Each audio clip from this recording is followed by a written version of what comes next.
नमस्कार साथियों, स्वागत है आप सभी का हमारे खुराना क्लासेस यूट्यूब परिवार पर। दोस्तों, आप सभी के लिए रेट लेवल 1 मेंस की जो भर्ती निकली है वो नाम मात्र के पदों पर है। जैसा कि आप लोग देख पा रहे हो, आप लोगों के इस नोटिफिकेशन में आप लोगों के क्लासिफिकेशन के बारे में आज मैं पदों को लेकर के पूरा विस्तार से चर्चा करूंगा। आप सभी विद्यार्थी इस वीडियो को लगातार कंटिन्यू देखते रहें। यहाँ पर इस भर्ती में सबसे बड़ा माजरा ये हुआ है साथियों कि ये भर्ती जो निकाली गई है ना, ये बेरोजगारों के लिए नहीं है। साफ तौर से दिख रही है। यहाँ पर उन लोगों के लिए भर्ती निकाली है जो ऑलरेडी नौकरी कर चुके हैं। एक्स सर्विसमैन के लिए इस भर्ती को निकाला गया है मुख्य रूप से। आप लोग देख पाएंगे पूरा प्रूफ के साथ मैं आपको दिखाऊंगा। इस नोटिफिकेशन के अंदर जो पदों का वर्गीकरण किया गया है वो वास्तविक रूप से यहाँ पर एक्स सर्विसमैन को ये भर्ती निकाली गई है। 5,000 पद हैं हमारे लेवल 1 के अंतर्गत। उसमें जो सबसे ज़्यादा पद आपके दिए गए हैं वो आपके एक्स सर्विसमैन कोटे के लिए दिए गए हैं। आप लोग अपने इस नोटिफिकेशन में इस पेज पर जाकर के आप लोग देखेंगे तो आपको पूरा क्लासिफिकेशन नज़र आएगा। इस पूरे वर्गीकरण के अंतर्गत पदों के वर्गीकरण को लेकर मैं बात करूं तो यहाँ पर टोटल 2275 पद। कितने? टोटल 2275 पद तो आप लोगों के किसके हैं? एक्स सर्विसमैन के हैं। अब आप लोग 5,000 में से बाकी के जो पद बचते हैं, वो आपके किसके हैं? Boys plus girls. ये आप लोगों के बेरोजगार विद्यार्थियों के हैं। अब आप लोग इसमें वर्गीकरण कर लो, यानी 5,000 में से 2275 पद आप लोग घटा दें। उसके बाद बेरोजगार बॉयज प्लस गर्ल्स ये रहते हैं। ठीक है, ये बेरोजगार हैं जिन्होंने अभी तक कोई भी नौकरी नहीं की। ठीक है साथियों, तो ये आप लोगों के 2275 तो एक्स सर्विसमैन के हैं साथियों। इसके बाद आप लोगों के जो 5,000 में से पद बचते हैं, लगभग कितने बचते हैं वो आप लोग काट पीट करके देखेंगे तो यहाँ पर आप लोगों के लगभग 2725। कितने? लगभग 2725 जो पद हैं वो आप लोगों के बॉयज प्लस गर्ल्स के हैं जो सामान्य विद्यार्थी हैं। अब हम थोड़ा सा और वर्गीकरण कर लेते हैं इसी क्लासिफिकेशन को तोड़ करके कैटेगरी वाइज। देखिए यहाँ पर आप लोगों की ये वर्गीकरण जो किया गया है किसी के द्वारा किया गया है, वास्तविक रूप से सत्य है, ये मैंने देखा है। तो यहाँ पर जनरल की जो पोस्ट दी गई हैं वो 1156 पोस्ट हैं। उनमें से 193 पोस्ट तो आप लोगों की भूतपूर्व सैनिकों के लिए और 651 जो पोस्ट हैं वो आप लोगों के भूतपूर्व सैनिकों के बैकलॉग साइट में डाली गई हैं। बैकलॉग साइट में ऑलरेडी।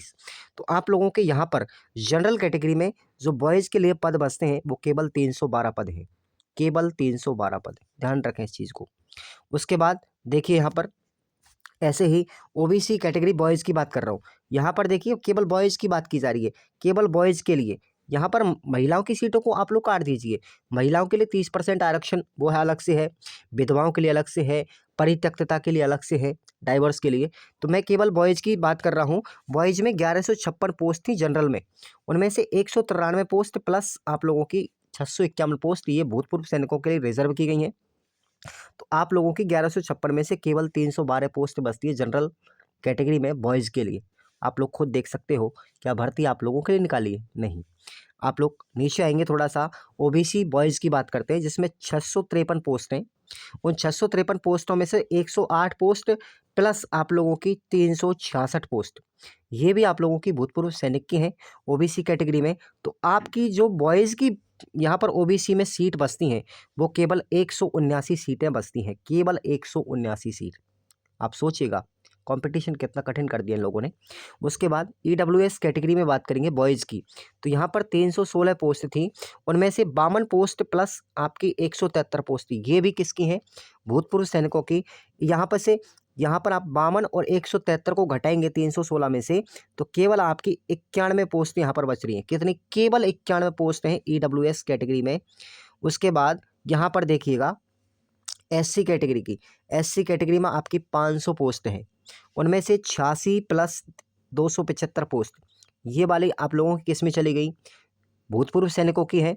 ठीक है, एक्स सर्विसमैन की। तो आप लोगों के लिए केवल एससी कैटेगरी में केवल 139 पोस्ट बची हैं साथियों। केवल 139 पोस्ट। एसटी कैटेगरी की बात करता हूँ यहाँ पर, तो 372 पोस्ट है आप लोगों की किसकी? बॉयज़ की। उसमें से 62 पोस्ट प्लस 206 पोस्ट आप लोगों की किसकी हैं? एक्स सर्विसमैन की। तो टोटल बॉयज़ के लिए यहाँ पर एसटी कैटेगरी में 104 पद बनते हैं। केवल 104 पद। बाकी की बहुत सारी यहाँ पर और भी कैटेगरीज हैं, यहाँ पर दिव्यांगजनों के लिए भी हैं।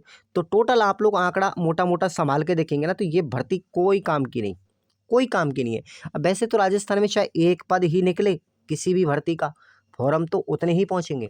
अब ये शर्म आने वाली बात है हमारी राजस्थान सरकार को। मुझे इतना इस चीज़ पर भद्दा लग रहा है इस राजस्थान सरकार के सिस्टम को देख करके, कि यहाँ पर प्राथमिक शिक्षा के अंदर इतने सारे पद हैं, उसके बावजूद भी इनको बिल्कुल शर्म नहीं आ रही है। यहाँ पर ये धोती छाप अनपढ़ गंवार बैठे हुए हैं हमारे राजस्थान सिस्टम के अंतर्गत, कि वो बेरोजगारों के दर्द को बिल्कुल नहीं समझ पा रही। बहुत बुरी बात है ये, एक राजस्थान के लिए बहुत ही बेकार बात है। यहाँ पर बेरोजगारों के साथ में जो धोखा किया जा रहा है दिन प्रतिदिन, हर भर्ती के अंदर एक अलग से सिस्टम निकल रहा है।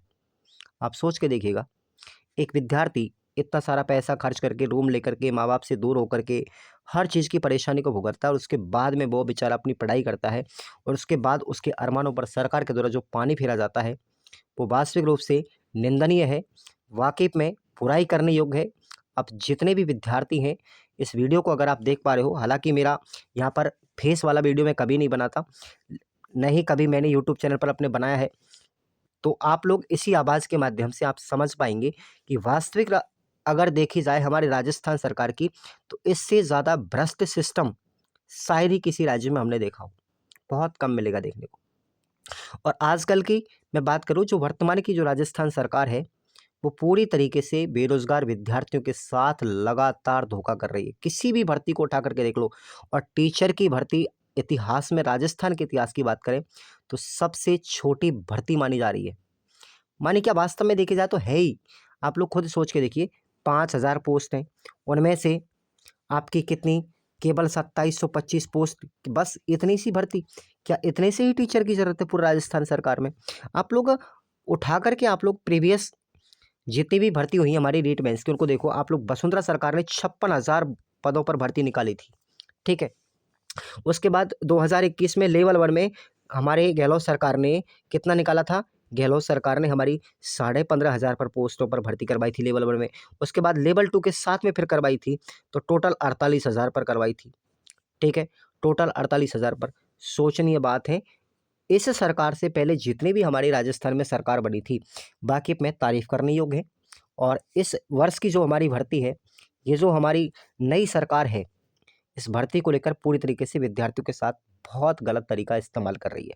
कभी कोई नया नियम निकाल रहे हैं, कभी कुछ निकाल रहे हैं, कभी कुछ निकाल रहे हैं, मेरे समझ से परे है। और बाकी में अगर देखा जाए तो आप लोग आने वाले टाइम में कभी भी इस प्रकार के नेता को कभी चुन करके नहीं भेजें।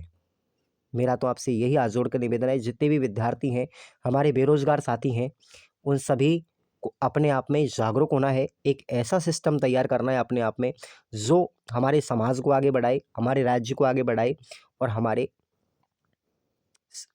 माँ बाप को भी आगे बढ़ाए, हमको भी आगे बढ़ाए, और परिवार को भी आगे बढ़ाए। यहाँ हमारे राजस्थान सरकार के अंदर देखा जाए ना, तो अमीर अमीर हो रहा है और गरीब गरीब हो रहा है। बहुत बेकार बात है। शब्दों में साथियों थोड़ी सी कड़वाहट है, लेकिन आपको अब बुरे लग रहे होंगे, मैं माफ़ी चाहता हूँ इस चीज़ को लेकर के। बाकी में मुझे कहना पड़ा इस चीज़ को लेकर, तो आप सभी समझदार हैं, और आप बेरोज़गारी से, गरीबी से जूझ रहे हैं, तो इस बात को अच्छी तरीके से समझ पाएँगे। पैसे वाले लोगों की मैं बात कभी नहीं करता।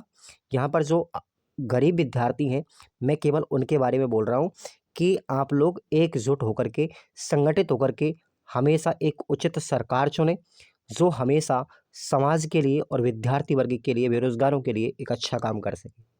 इससे पहले जो सरकारें थी बहुत अच्छी थी, उन्होंने अपने अच्छे सिस्टम के साथ काम किया था, बेरोज़गारों को कभी भी धोखा नहीं दिया था। अब वसुंधरा सरकार को आप लोग देखिएगा यहाँ पर, ठीक है, गहलोत सरकार को आप लोग देखिएगा, और जो वर्तमान सरकार है हमारी, बाकी पे बहुत ही बेकार, बोकस कंडेम सरकार है पूरी तरीके से। यहाँ पर सरकार बात कर रही है कि हम रोज़गार देंगे, 5 साल में हम 4 लाख विद्यार्थियों को नौकरी देंगे। क्या 5 साल में 4 लाख नौकरियां लग गई क्या? एक टीचर की भर्ती नहीं निकाल पाए ढंग से, वो क्या नौकरियां देंगे सरकार? क्या नौकरी देगी ऐसी सरकार विद्यार्थियों के लिए? कोई नौकरी नहीं है। केवल और केवल एक भर्ती के नाम पर बच्चों से लूट पाट करना होता है। एक ऐसा सिस्टम तैयार कर दिया कि एक विद्यार्थी बच ही नहीं सकता किसी कंडीशन में इससे। वो मजबूरन होकर के आवेदन करेगा, चाहे भर्ती हमारी 200 ही विद्यार्थियों 200 ही पदों पर निकले, फॉर्म तो उतने ही पहुंचेंगे, 14 लाख 15 लाख, ठीक है ना। फॉर्म तो उतने ही पहुंचेंगे हमारे, क्योंकि मजबूर है विद्यार्थी फॉर्म भरने के लिए। तो ऐसे सिस्टम के प्रति हमें बदलाव लाना बहुत ज़रूरी है। आप सभी जितने भी हमारे यूट्यूबर्स टीचर हैं, वो सभी अपने कोर्सों को बेचने पर कम ध्यान दें और बेरोजगार विद्यार्थियों के प्रति आवाज़ उठाएंगे तो बेहतर होगा, इससे सिस्टम बदलेगा। ठीक है साथियों, तो मिलते हैं नेक्स्ट अपडेट के साथ। तब तक के लिए जय हिंद, वंदे मातरम। और प्लीज़ मुझे सपोर्ट कीजिएगा जितना हो सकता है। मैं और भी बहुत सारी अपडेट इसी चैनल पर आप लोगों के लिए देता रहूँगा और आप सभी के साथ में मैं बात उठाता रहूँगा। Thank you so much.